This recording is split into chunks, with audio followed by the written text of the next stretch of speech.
नमस्कार, माझे नाव सानवी आहे. आज 3 जानेवारी क्रांती ज्योती सावित्रीबाई फुले यांची जयंती आहे. हा दिवस आपण बालिका दिन म्हणून साजरा करत आहोत. बालिका दिनाच्या सर्वांना बालिका दिनाच्या हार्दिक शुभेच्छा. क्रांती ज्योती सावित्रीबाई फुले या भारताच्या पहिल्या महिला शिक्षिका होत्या. त्यांनी मुलींचे शिक्षणासाठी खूप प्रयत्न केले.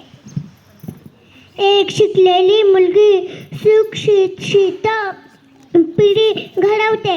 आपण सर्वांनी एकत्र येऊन मुलींचे भविष्य उज्ज्वल करूया.